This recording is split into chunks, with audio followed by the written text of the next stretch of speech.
we Lominsons are sworn to strive, till sea swallows all. And swallow all it would have had Leviathan prevailed. That we still strive now, we owe in no small part to you. Not for the first time, you have delivered Limsa Lominsa from the wrath of a primal. Never has our nation known a stouter ally. On behalf of my people, I give you my humblest thanks.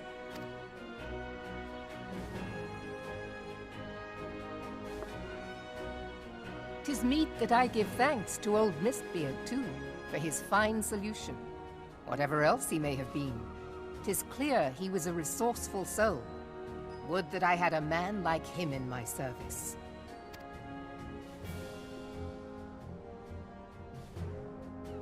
Before I set foot in these lands, I had no inkling that the people of Eorzea contended with such mighty foes.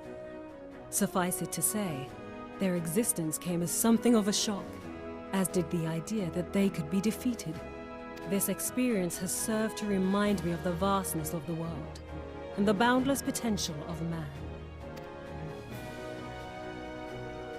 Though I am but a refugee in this realm, I would fain be of use to you in your fight. Know that I am tutored in one of the foremost combat arts of the Far East.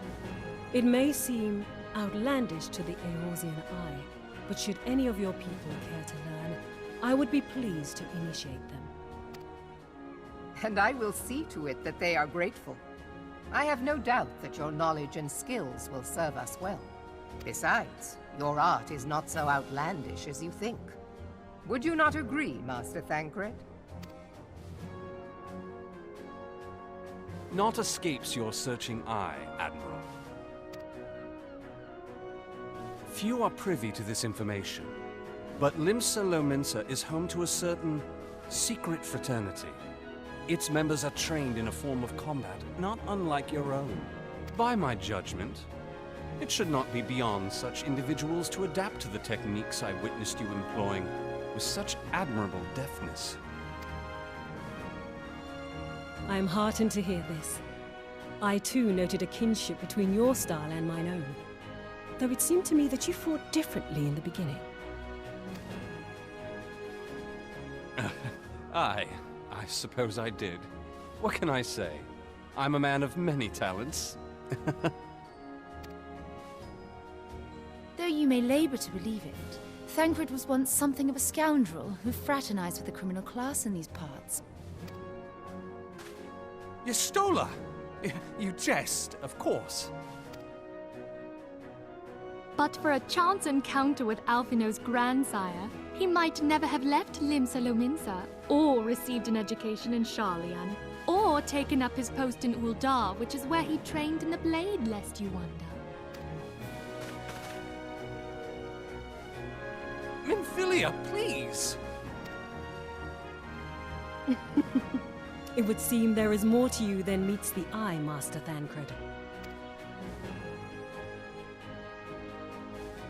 Lady Yugiri, I am told that you and yours came to Eorzea seeking permanent resettlement, and that many domins have since been engaged as frontier hands at Revenant's Toll.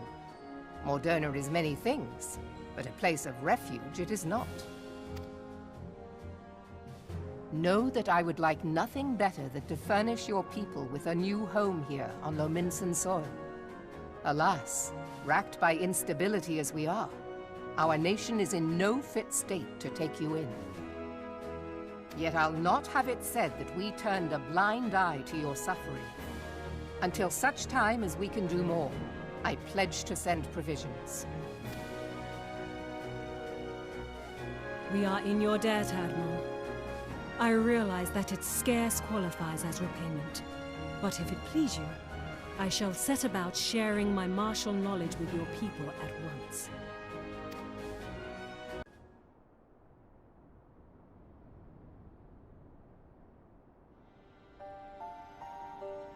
You wished a word in private.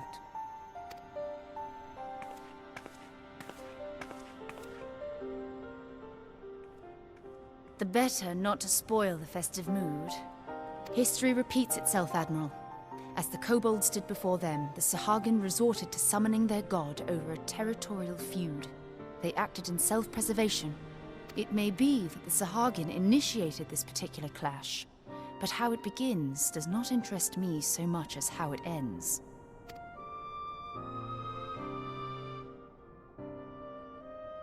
I have not forgotten our conversation, Y'shtola. I am aware that man bears part of the blame for the Primal's existence. Nor am I ignorant of the Sahagin's reason for acting. They sought to secure a place to breed and multiply that their kind might survive. Self-preservation, as you say. But we have as much right to live and thrive as they.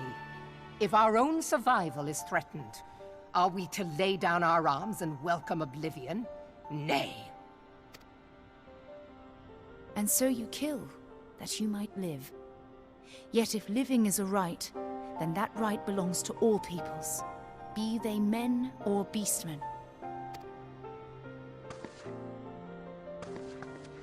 I'll not deny your reasoning, but when a storm gathers, it falls to me to see my people safely through it. That is my duty, and I shall do it.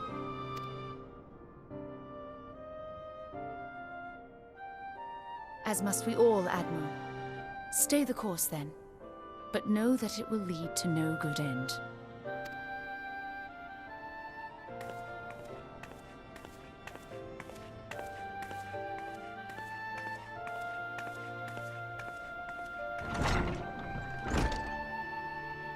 Man has ever put himself first and foremost.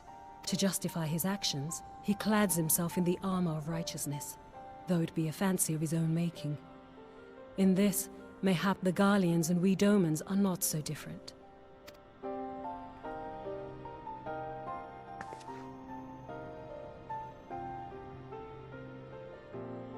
Eorzea has become as a raging sea. If we are to keep our heads above the waves, we cannot scruple to drown the man next to us.